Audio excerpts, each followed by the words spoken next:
देखिए बच्चों, क्वेश्चन कह रहा है कि given below are the two statement, one is labelled as assertion A and the other is labelled as reason. Assertion है choke coil is simply a coil having large inductance but a small resistance. ठीक है. Choke coil are used with fluorescent mercury tube fitting. If a household electric wire is directly connected to the mercury tube, the tube will damaged. देखो यार, आपने देखा होगा कई बार tubelights के साथ में एक छोटा सा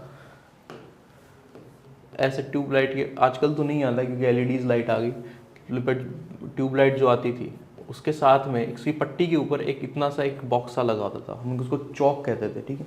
थोड़े टाइम तक वो क्या हो जाती थी, ख़राब हो जाती थी. जब चौक ख़राब हो जाता तो ट्यूबलाइट बार बार फ्यूज़ होती थी. उसका कारण यही है कि जब हमारे पास में ट्यूबलाइट को हमने डायरेक्ट अगर एसी से लगा दिया बिना चौक के, तो क्या होगा, वो अनरेगुलरली या कीजिए अननेसेसरीली वोल्टेज यहाँ से अपने आप के लिए लेगी. जो उसके अंदर गैसेज है वो आयोनाइज्ड एक बार तो हो जाएंगी, लेकिन बाद में अगर उस आयोनाइजेशन को नहीं रोका इन द सेंस, अब एक बार जब आयोनाइज्ड हो गई तब उसको कम एनर्जी चाहिए. जब उसको कम चाहिए तो उसको अगर अभी भी आपने उतनी ही दे रखी है जितनी आप मेरी हाउस होल्ड की सप्लाई है, तो ये तो क्या हो जाएगी यार, ये तो डैमेज हो जाएगी ना.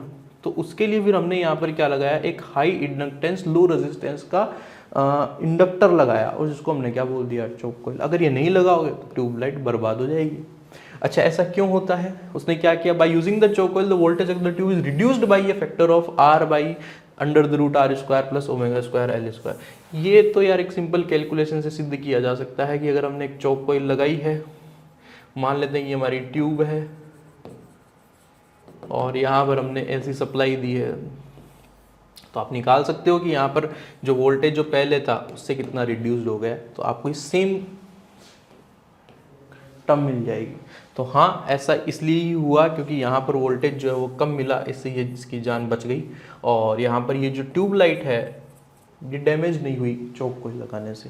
तो assertion is correct as per as reason is also correct, and this for this assertion reason is correct explanation. तो मेरे ख्याल से ऑप्शन नंबर जो 1, अच्छा इन्होंने शफल कर दिया, both A and R are 2 and R is the correct explanation of A, तो आंसर शुड बी 2.